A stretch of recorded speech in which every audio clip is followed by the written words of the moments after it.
સ્થાનિક સ્વરાજ્યની ચૂંટણીના પરિણામો આવ્યા અને પરિણામો આવતાની સાથે ચર્ચાએ ગોંડલની શરૂઆત થઈ કે જે ગોંડલનું સૌથી ચર્ચિત બેઠક એ મોવિયા અને સુલતાનપુર,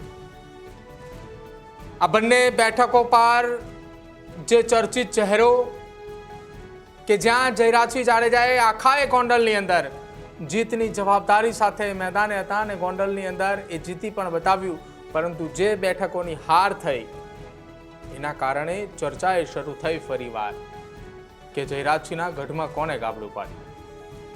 જિગીસા પટેલના એ દ્રશ્યો સામે આવે છે કે રડતા રડતા જિગીસા પટેલ એ બહાર આવી રહ્યા છે, એ જીતની ઉજવણી કરી રહ્યા છે અને આ તમામની વચ્ચે જયરાજસિંહ જાડેજાએ જાહેર મંચ ઉપરથી જિગીસા પટેલને આડે હાથ પણ લીધા. જયરાજસિંહ જાડેજાએ જિગીસા પટેલના એ આંસુ કે જેને લઈને જાહેર મંચ ઉપરથી નિવેદન આપ્યા કે આ એ શેના આંસુ હતા. સાથે જ જયરાજસિંહ જાડેજાના નિવેદનમાં ગણેશ ગોંડલના નામનો પણ ઉલ્લેખ થયો કે લગ્ન એ ગણેશના હતા અને બીજાના ઘરે એ દોડધામ થતી હતી.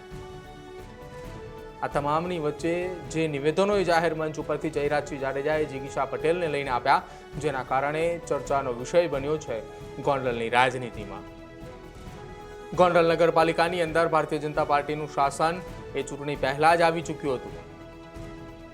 ગોંડલની અંદર જયરાજસિંહ જાડેજાના પરિવારનો એ દબદબો છે કે જ્યાં બીજી વખત તેમના પત્ની ગીતાબા જાડેજા કે જેઓ ધારાસભ્ય છે, જયરાજસિંહ જાડેજા કે જેઓ પૂર્વ ધારાસભ્ય રહી ચૂક્યા છે, અને આ એ તમામની વચ્ચે સ્થાનિક સ્વરાજ્યની ચૂંટણીના પરિણામો સામે આવતા જ જાહેર મંચ ઉપરથી હુંકાર ભર્યો હતો કે જે મંચ ઉપર ગીતાબા જાડેજા, ગણેશ ગોંડલ સહિત તમામ ગોંડલના દિગ્ગજ નેતાઓ અને નગરપાલિકાની અંદર તાલુકા પંચાયતની અંદર ચૂંટાયેલા તમામ સભ્યો પણ હાજર હતા. જયરાજસિંહ જાડેજાએ જાહેર મંચ ઉપરથી જે નિવેદન આપ્યું કે જેની ચર્ચા એ અત્યારે હાલ ખૂબ ચાલી રહી છે. પહેલા એ સૌથી પહેલું નિવેદન જિગીસા પટેલને લઈને જે આપ્યું એ સાંભળો. ગોંડલ શહેર અને તાલુકાની જનતાનો હૃદયપૂર્વક આભાર માનું છું. આ ગોંડલને મિર્જાપુર કીધું, ગોંડલને ગુંડાગીરી કીધી, એનો જવાબ તમે જે રીતે આપ્યો છે ને, આપણે તમાચો માર્યો એમ કહી છે. તમાચો એટલે એક ગાલ છે, તમે બે ગાલે તમાચા માર્યા છે, બે ગાલ. હું આજના દિવસનું આખું વાતાવરણ જોતો હતો એટલે મને હજી હરદેવા આપણી વિજય સભા છે કે આપણે હારીને પછી આ ઉત્સવ મને તો નક્કી નથી થતું. હમણાં ચૂંટણીમાં મને ગોંડલ અને શહેરે અને તાલુકા કઈ કામ નહોતું હોય. હું નવરા બેઠો બેઠો ઓફિસમાં 42-43 ડિગ્રી ગરમ ટાઈમ કાઢવા માટે હું પ્રયત્ન કરું. મેં લોક ડાયરા ખૂબ જોયા એટલે અમારા સ્ટાફે કીધું કે બાપુ કઈક હાસ્યરસ જેવું આપણે કાઢવું છે તો કાઢો ને. એમાં મને વીજળી ચડી.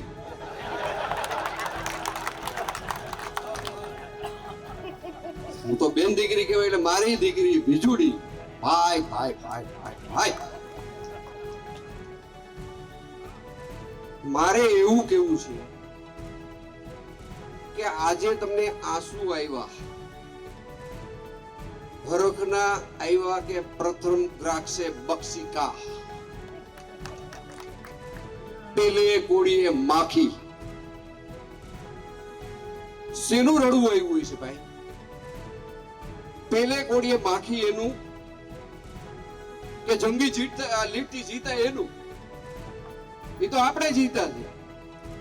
એલા ભાઈ બેગાની શાદી में અબ્દુલ્લા દીવાના. લગન ગણેશના થાતા હોય અને તમે જુદી ઘરે ઠેકડા મારો અને તમે રોયા છે નું મને ઈ તો કયો. આવું નહીં થયું હોય. તમને આટલું બધું રોણું શેનું આવી તમે ધાર્યું તું કાંઈ અને નીકળી ગયું કાંઈ. હવે હું એવી સ્પષ્ટતા ઉપર આવું છું કે તમારી કલ્પનાથી બહાર લોકોએ એક ગાલે નહીં પણ બે ગાલે તમાચો માર્યો. ઈ તમાચો તમને તમતઈમો અને એમાં ઉપર દાદાની મહેરબાની 44 ડિગ્રી ઈ બળતરામાં તમારાથી રોવાઈ ગયું. મારું માનવું આવું છે. બીજું મને એક આ ચૂંટણીમાં બહુ નવાઈની વાત લાગે છે. આપણે બધા લોકશાહી સાથે જોડાયેલા છે. લોકશાહી પર્વની ઉજવણી એટલે ચૂંટણી. તમે હું અને નાના કાર્યકર્તા મોટા કાર્યકર્તા આપણે બધા જ એમાં જોડાયેલા છે. એમાં મને નવાઈ લાગી કે વીજળી ઘડીક થઈને શેઠ બેરીના ઝાપી જાય. અમારી પેટીઓ ક્યાં? એટલે પોલીસે એવું કીધું કે એ નહીં નો હોય, આ પ્રતિબંધિત એરિયા છે. તમારે હસાવો હોય કે રડાવો હોય તમે બીજે ખેલ કરો. આ સ્ટ્રોંગ રૂમ છે. પણ એ કહેવતમાં મને વાત કરવાની મજા નથી આવતી. મંચ ઉપર બહેનો જાજા છે. આપણે દહીં જમાવવું હોય તો ભાવનાબેનને જ પ્રશ્ન પૂછું કે ભાવનાબેન દહીં જમાવવું હોય તો મારી સમજમાં એવી વસ્તુ છે કે તપેલીમાં દૂધ નાખી દેવાય. ભાવનાબેન બરોબર છે ને? એમાં થોડુંક મેરવણ નાખી દેવાય, પછી એ છીબું ઢાંકી દેવાય. આખી રાતમાં 8 વાર છીબું ખોલ્યું. આ હું ખોટું બોલતો ભગવાન ના છોકરો. મને પોલીસ સ્ટાફે કીધું, મને ઘણા કાર્યકર્તાએ કીધું 8 વાર છીબું ખોલ્યું. પાછું છીબું ખોલ્યું એટલું નથી, છીબું ખોલીને એમાં આંગળી અડાડી કે આ જામ્યું છે કે નથી જામ્યું એની ખાતરી કરવામાં 28ની હવાર પડી ગઈ. એ કોકડું થઈ ગયું. એ નો થાય કે કાગડા કૂતરા કોઈને અડે નહીં એવું થઈ ગયું. હું બીજી વાત તમને મિત્રો એવી કરું કે દાખલા તરીકે ગોંડલ શહેરનો અને ગોંડલ તાલુકાનો સાગમટે જમણવાર હોય તો એઠવાડું નીકળે કે નહીં? પણ નીકળે કે નહીં એનો જવાબ હટી નામ હોય તો એઠવાડું તો નીકળે જ, નીકળે જ. ને લક્ષ્મીજી આવે ત્યારે સારા લાગે. કનોતીજી અને લગભગ દક્ષિણ દિશામાં જ ગયા છે. ખૂબ સારું કહેવાય. શાસ્ત્રોક્ત વિધિ પ્રમાણે ખૂબ સારું કહેવાય.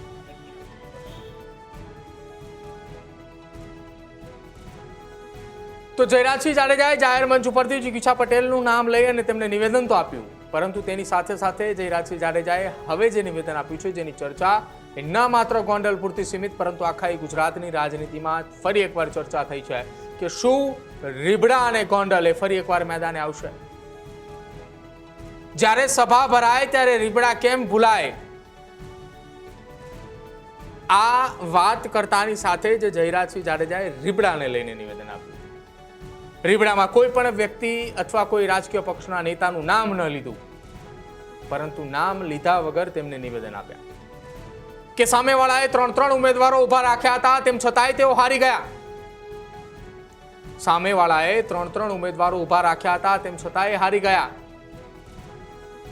માર ખાવાની તૈયારીઓ રાખવાની વાતો સહિતના એ મુદ્દાઓ આધારિત જયરાજસિંહ જાડેજાએ નિવેદન આપ્યું અને કહ્યું કે બધા એક સાથે આવજો તો માર ઓછો ખાવો પડશે, પણ માર ખાવો તો પડશે જ.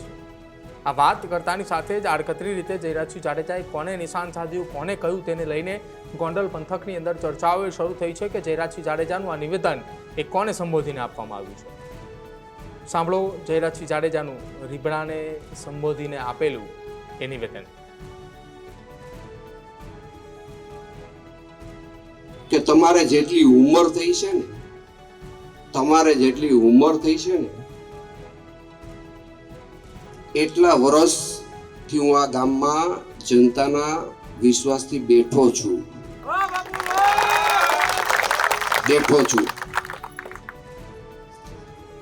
પ્રશ્નો તો મને ઘણાય થાય છે. આ તમને રડવું છે એનું આવ્યું. રડવા માટે મને થોડુંક આમ એવું થાય છે. જો આવ્યા હતા હોશે હોશે તમને બધાને મળવા,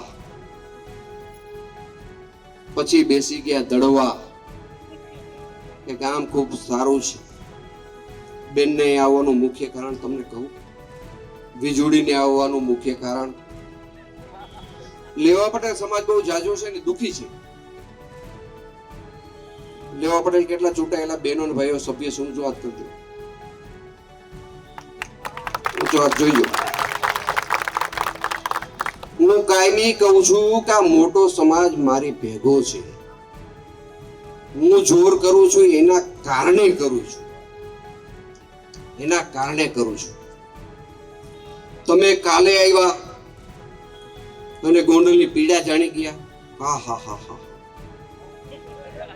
ગોંડલમાં તો ફલાણું છે, ઢીકડું છે, પણ તમે એટલા બધા હરખાઈ શું કામ ગયા? આપણે એક વસ્તુ માની લઈ કે સ્વાભાવિક છે, કોઈના લગ્ન જીવનની અંદર જાતિ જિંદગીએ પુત્રનો જન્મ થાય ને તો એનો હરખ હોય. હું સ્વાભાવિકપણે માનું છું. મને વાંધો નથી, મને એમાં જરાય વાંધો નથી. તો આજે જન્મેલો દીકરો 27 1.5 વર્ષનો થાય,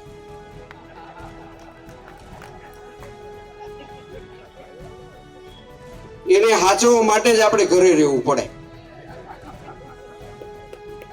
તમારું શું કહેવાનું થાય છે? ઈ મોટો થાય ને એને લગ્ન થાય ને ઈ પેઢીની અપેક્ષા પછી રખાય. આ ગોંડલની તારીખ તાસીરને ઓળખવામાં મારે 10 વર્ષ ગયા છે. અહીંનો છું છતાંય તમને 8 મહિનામાં ખબર પડી ગઈ બધી. કાંઈ આમ છે, અહીં તેમ છે, અહીં ગુંડાગીરી છે, અહીં ફલાણું છે, અહીં તો રોડ હારા નથી. એક જગ્યાએ ગયા હતા ત્યાં કોઈક બેનવાર રકજક થઈ ત્યાં ભાગી ગયા. અને આપણું બધાને ધ્યાન રાખવા માટે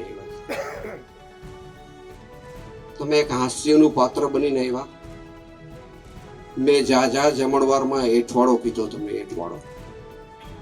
તમે હાસ્યનું પાત્ર બનીને આવ્યા. લોકશાહી છે એનો મને વાંધો નથી. તમારા મનમાં કઈ ફાંકો હોય ને તો કાઢી નાખજો. મારું આ રેકોર્ડિંગ કરી લેજો. 27 તમને જે રસ્તે આવ્યા છો એ રસ્તે નહીં. તમે ભાન ભૂલી જાઓ કે આપણે વતનમાં ક્યાંથી જવાનું છે. એવો રસ્તો તમારા માધ્યમથી તમારે બતાવવાનો છે. કેને બતાવવાનો છે? તમારે. ખૂબ વેમલી નહીં વાત, ખૂબ નાઈચ્યા નોરી. મને તો આ બધી ખબર પડી. મેં કીધું આપણે તો આ સભા આપણી શેની છે મને ખબર જ નથી પડતી. પણ અકલના ઉથમીરારે જાજી કુસ્તી આપણે કરાય નહીં.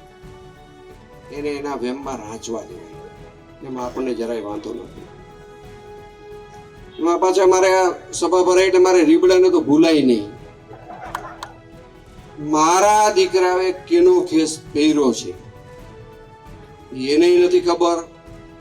2022 તો ભાજપનો ખેસ નહોતો જ પહેર્યો. અને ગમે ને ભાજપના પ્રવેશ આપે, કમળ પહેરાવી આ ખેસ પહેરાવી પ્રવેશ આપે. એના 3 ઉમેદવાર લડતા હતા. 3 ઉમેદવાર દેડી સીટમાંથી ડીસિંગ, ચરખડીમાં 2 હતા ડીસિંગ, કોલીથળમાં એક ભાઈ હતા ડીસિંગ. આપમાંથી લડતા હતા. તમે આવા નાટક કરો માં. એના કરતા તમે કયા પક્ષમાં છો ને તમે બધાએ મળીને નક્કી કરો. જો મોટી સેના સામે લડવું હોય ને, હું સામેવાળાને એક વ્યૂહરચના સમજાવવા માંગુ છું. ફતેહ મામદભાઈ, કોઈ નહીં તો નાના નાના પક્ષો ભેગા થઈ જવાય. તમે આપવાળા ભેગા થઈ જાઓ, કોંગ્રેસવાળા ભેગા થઈ જાઓ, આમે નામ લીધું એ ભેગા થઈ જાઓ, પરચુર જે કઈ પક્ષ હોય ને એ ભેગા થઈને તમે સામનો કરો ને, તો તમે માર ઓછો ખાઓ અને અમને લડવાની મજા આવશે. તમે માર ખાશો ઓછો ખાશો, ખાવાના એ તો ખાવા ના જ, એમાં બીજી વાત નહીં. એને તો હાર નથી પતતી, જીત નથી પતતી. 2-5 આંગળી એ સમાજમાં હરખી નહોતી હોત ભાઈ. આવું તો બધું આપણું ગુજરાત રાજ્ય 182 વિધાનસભાથી જોડાયેલું છે. ત્યારે 182 ધારાસભ્ય ચૂંટાઈને આવ્યા છે એક પક્ષના. લોકશાહી છે, આવું બનતું જ હોય. આ નવીન નથી બન્યું, આ સામાન્ય પ્રવાહી પરિસ્થિતિ છે. આવું બનતું જ હોય, એમાં જરાય હરખાવાની જરૂર નથી. હવે જે શાસન આપણું બને છે ને, તાલુકા પંચાયત અને નગરપાલિકા, એને 3 દશકા પૂરા થાય છે. બધા ભાષણમાં 3 દશકા કીધા ને, અને ફરી જ્યારે ચૂંટણી આવે છે ને ત્યારે એને 35 વર્ષ થાય. 3.5 દશકા. કેટલા? 3.5 દશકા. એટલે આવામાં હવે મારો ટાઈમ, તમારો ટાઈમ બગાડવો મને જરૂરી નથી. હવે આ વીજળી, એમાં પાછી આપણો 2 વીજળી છે. એક અમરેલીની છે, એને તો એટલું જ નથી થતું. તમે જોયું હોય તો એ મોટી ઉંમરની છે, એની ઈચ્છા પડે એવું બોલે છે. એક નાની વીજળી, જા ભાઈ જા.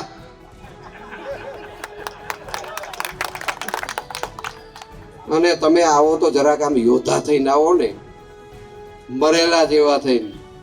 તમે એની આ પેટીનું ધ્યાન રાખ્યું, સ્ટ્રોંગ રૂમનું ધ્યાન રાખ્યું. આ દેશના વડાપ્રધાનની જે કોન્સ્ટિટ્યુન્સીમાં જે ચૂંટણી લડે છે ને, એનું ધ્યાન દેશનો વડાપ્રધાન નથી રાખતો, તંત્ર રાખે. ભાઈ, તમને પેલા લોકશાહી પર્વનું, લોકશાહીનું જ્ઞાન જ નથી કે જ્યાં પેટી સીલ થતી હોય, જે સ્ટ્રોંગ રૂમમાં રહેતી હોય, ત્યાં તમે એ પેટીનું ધ્યાન રાખવા જાઓ છો. તો તમે ગોંડલનું ધ્યાન કેવી રીતે રાખશો? હાલો કયો, કેવી રીતે રાખશો?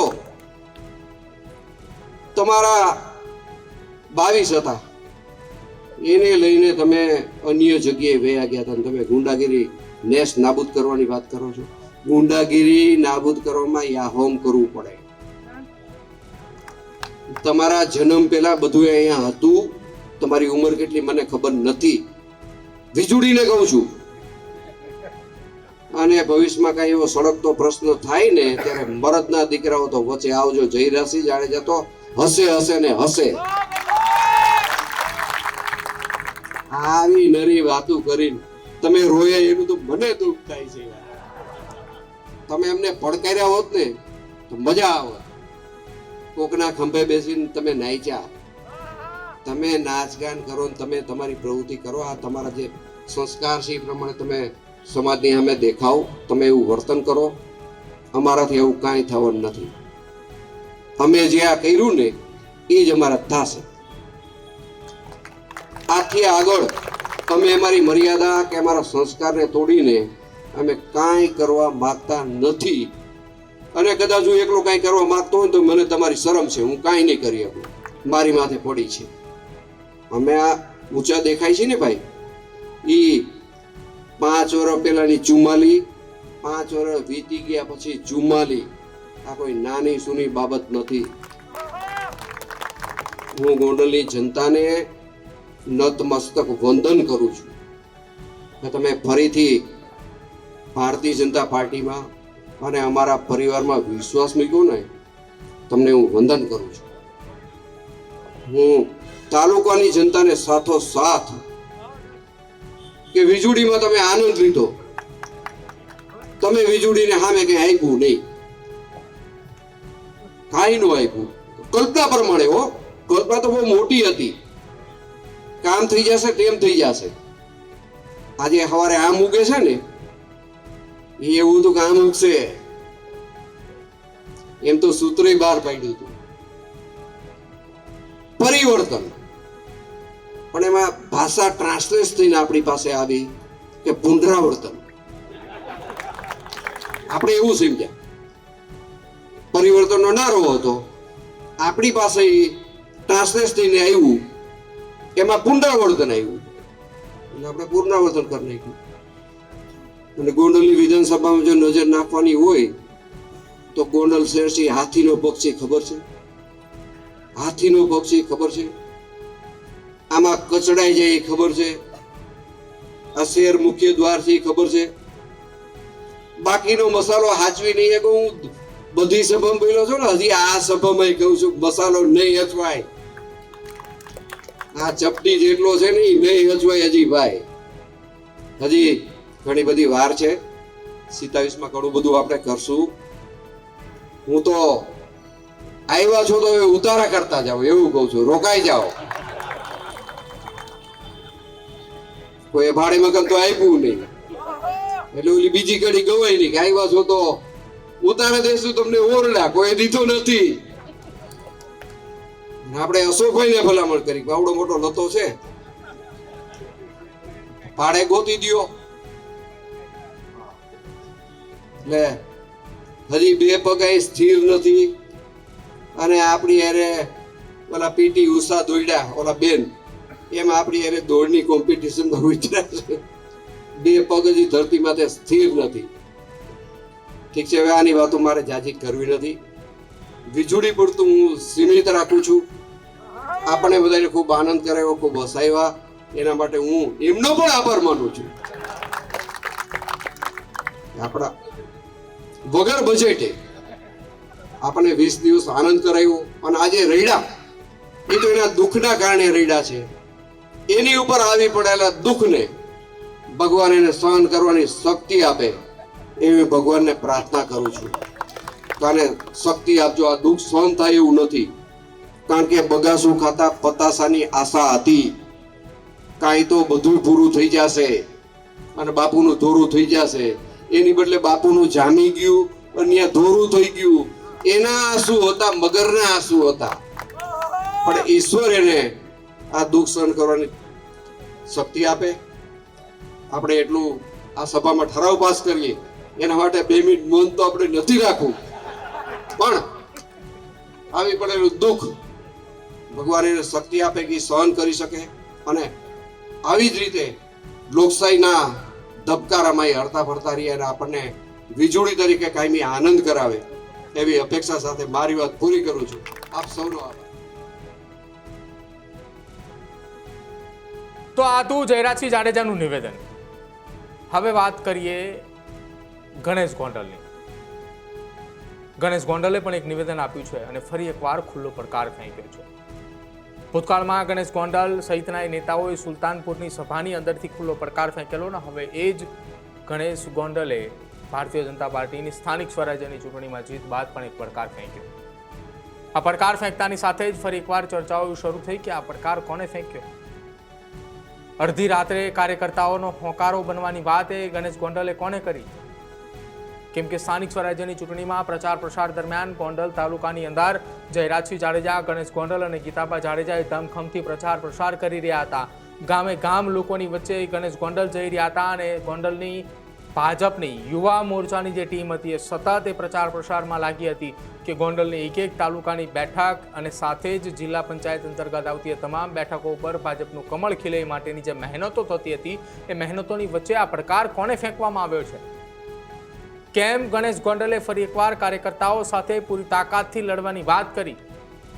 કાર્યકર્તાઓની સાથે પૂરી તાકાતથી કોને જવાબ આપવાની વાત કરી અને કઈ રીતે જવાબ આપવાની વાત કરી કે જેની ચર્ચા અત્યારે ગણેશ ગોંડલને લઈને પણ થઈ રહી છે. સાંભળો ગણેશ ગોંડલના આ નિવેદનને. ગોંડલના તમામ મતદારોને, ગોંડલ શહેરને, તાલુકાની જનતાને હું હૃદયપૂર્વકથી નતમસ્તક સાથે 2 હાથ જોડી અને વંદન કરું છું. કારણ કે સતત 2 ટર્મથી જે રીતે નગરપાલિકાની અંદર 44 સભ્યોનો ગત ટર્મમાં પણ એક ભવ્ય વિજય થયો હતો. એ જ રીતે તમારા બધાના આશીર્વાદથી આ વખતે પણ 44 સભ્યોનો જે ઐતિહાસિક વિજય થયો છે એનો શ્રેય, એનો જશ આપણા તમામ મતદારોને, કાર્યકર્તાઓને, ગોંડલની જનતાને જાય છે. આવનારા સમયની અંદર પણ તમામ ચૂંટાયેલા પ્રતિનિધિઓ, તમામ સભ્યો, આગેવાનો ગોંડલના હિત માટે, કાયમી માટે દોડતા રહેશે, લોકોની વચ્ચે રહેશે અને તમે મૂકેલા ભરોસાને ખરા અર્થમાં સાર્થક કરશે, પૂરી નિષ્ઠાથી કામ કરશે, એની હું તમને બધાને ખાતરી આપું છું. વધારે વિશેષ કઈ નથી કહેતો, પણ જ્યારે આપણા ભારતીય જનતા પાર્ટીના કાર્યકર્તાઓને કોઈ નડવાના પ્રયત્ન કરે, જ્યારે આપણા શહેરના કે તાલુકાના નિર્દોષ લોકોને રંજાડવાના પ્રયત્ન કરે, તો એના માટે થઈ તમે જાણો છો કે ભાઈ જે રીતે મારા પિતાશ્રીઓએ, મારા પરિવારે જે રીતે ભૂતકાળમાં કામ કર્યું છે, એ જ રીતે ભવિષ્યની અંદર પૂરી તાકાતથી કામ થશે. એટલે કોઈ સપના જોતા હોય તો મહેરબાની કરી અને ભૂલી જાય. બીજું કે આવા કોઈ પણ બનાવો જ્યારે સામે આવે, કારણ કે આવારા તત્વો, લુખા તત્વોને કોઈ પણ જ્ઞાતિ જાતિ હોતી નથી, એમ એને આવારા તત્વ જ કહેવાય ને, એને લુખા જ કહેવાય. એટલે આવા કોઈ પણ બનાવો બને તો આપણે ક્યારેય એને જ્ઞાતિ ઉપર લઈ નથી જવાના, જ્ઞાતિવાદ ઉપર લઈ નથી જવાના. એવી પણ હું તમને ખાસ આજના દિવસે ટકોર કરું છું. આવનારા સમયની અંદર આપણું ગામ એક બની અને આપણા વિસ્તારના હિત માટે ખંભે ખંભો મિલાવી અને કામ કરે, એવી આપ સૌને શુભેચ્છાઓ પાઠવું છું. અમારા તમામ ચૂંટાયેલા સભ્યોને પણ વિનંતી કરું છું કે ખરા અર્થમાં લોકોએ જે આશીર્વાદ આપ્યા છે, જે સાથ અને સહકાર આપ્યો છે, તો ચૂંટાયેલા સભ્યો પણ આવનારા સમયની અંદર એક સર્વન્ટ લીડર તરીકે કામ કરી અને ગોંડલને અને ગોંડલ તાલુકાને પીરસે, એવી એમને પણ વિનંતી આપ સૌ. તો ગોંડલમાં હાલ રાજકીય ખળભળાટ મચ્યો છે. જયરાજસિંહ જાડેજા અને ગણેશ ગોંડલના નિવેદનને લઈને ચર્ચાએ જોરશોરથી ચાલી રહી છે કે આ નિવેદન એ કોના પક્ષી છે અને કયા તરફી છે. બીજી તરફ ગણેશ ગોંડલના નિવેદનની સાથે સાથે જયરાજસિંહ જાડેજાનું એ રીબડાનું નિવેદન હોય કે પછી એ નામ લીધા વગર જિગીષા પટેલને લઈને તાકેલું એ નિવેદન, ગણેશ ગોંડલની એ ફરી એકવાર આપેલી ચેલેન્જ, આ તમામ એ વાત એ આવનારા સમયમાં ખ્યાલ આવશે કે ગોંડલથી ફેંકાયેલા પડકારો, ગોંડલથી અપાયેલા નિવેદનો એ સીધા જ કોને સાધીને આપવામાં આવતા.